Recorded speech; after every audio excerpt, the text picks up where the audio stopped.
लेकिन साथियों, हमें कांग्रेस के दिनों को भी भूलना नहीं चाहिए।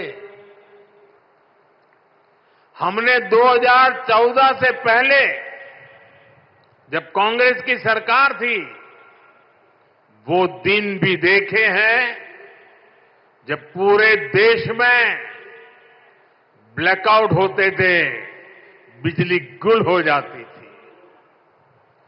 कांग्रेस की सरकार रहती तो देश को आज भी ऐसे ही ब्लैकआउट से गुजरना पड़ता।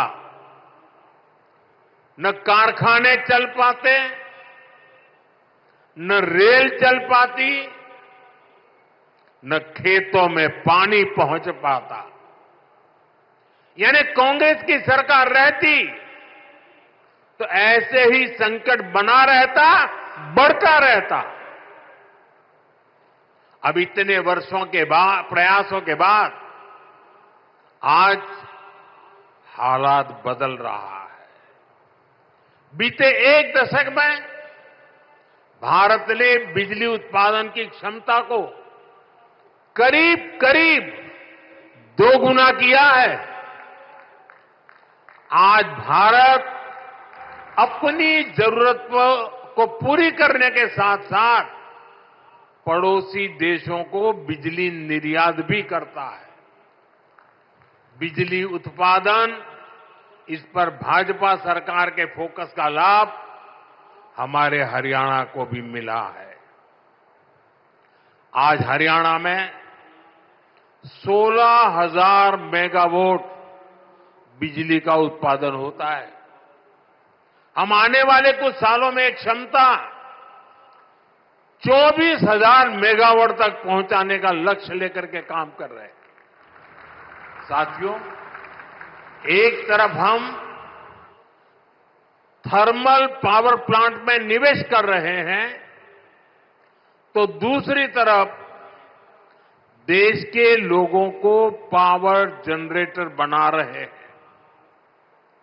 हमने पीएम सूर्य घर मुफ्त बिजली स्कीम शुरू की है।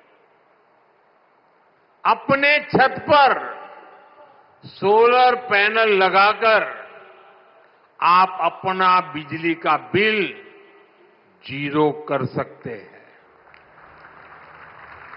इतना ही नहीं, जो अतिरिक्त बिजली का उत्पादन होगा उसे बेचकर कमाई भी कर सकते हैं।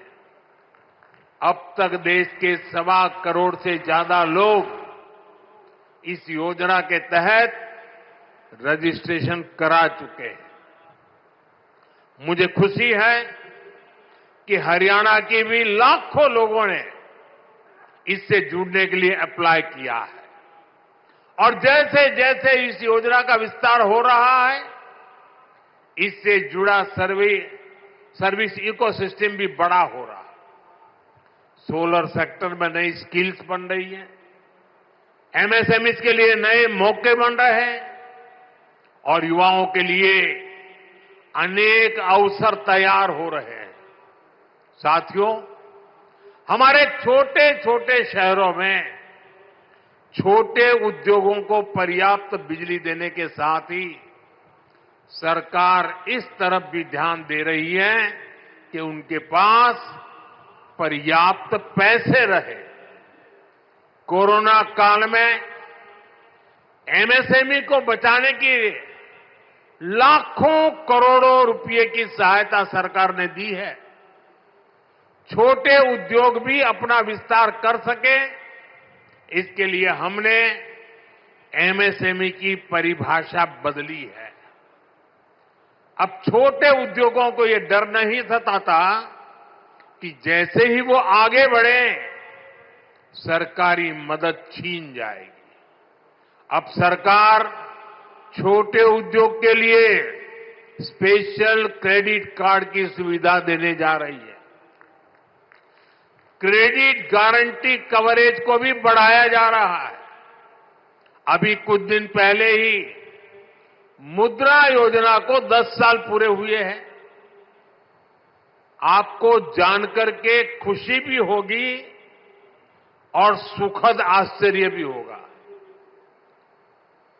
मुद्रा योजना में पिछले 10 साल में देश के सामान्य लोग जो पहली बार उद्योग के क्षेत्र में आ रहे, कारोबार के क्षेत्र में आ रहे थे, उनको बिना गारंटी 33 लाख करोड़ रुपए, आप कल्पना कीजिए, 33 लाख करोड़ रुपए बिना गारंटी के लोन के रूप में दिए जा चुके हैं।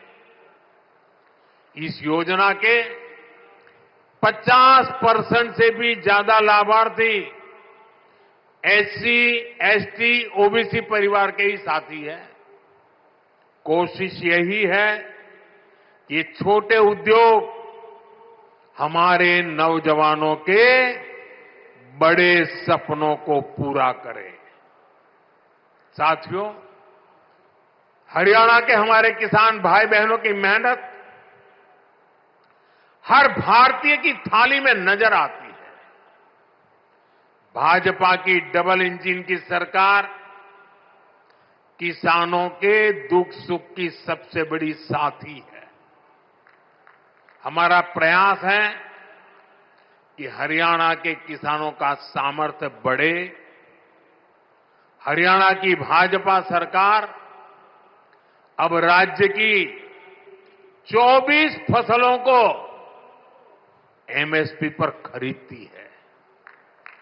हरियाणा के लाखों किसानों को पीएम फसल बीमा योजना का लाभ भी मिला है।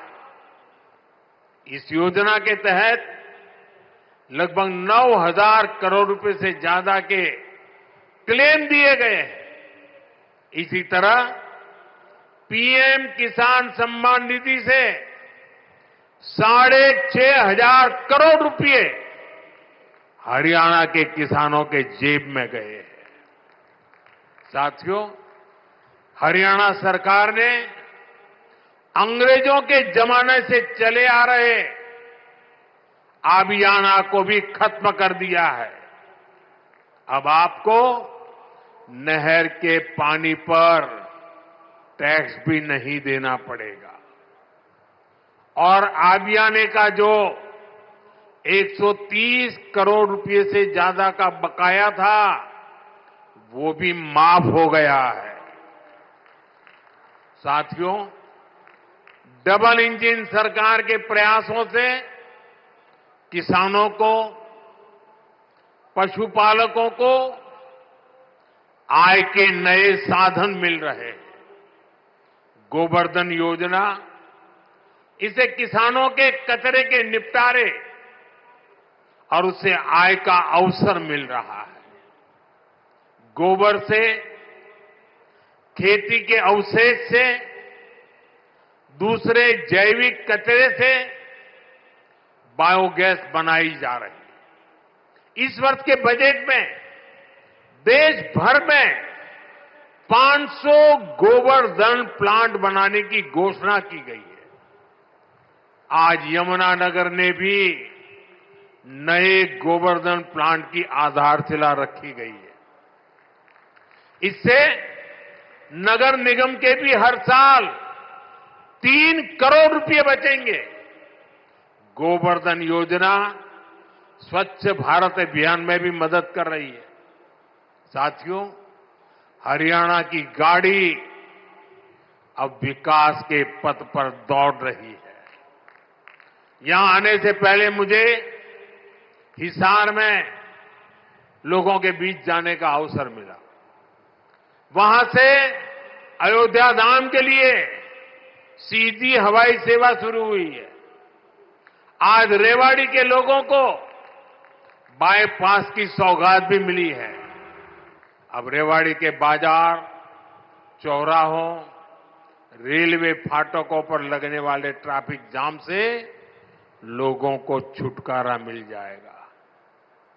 ये 4 लेन का बाईपास गाड़ियों को बड़ी आसानी से शहर से बाहर निकाल देगा। दिल्ली से नारनौल की यात्रा में 1 घंटा समय कम लगेगा। मैं आपको इसकी बधाई देता हूं।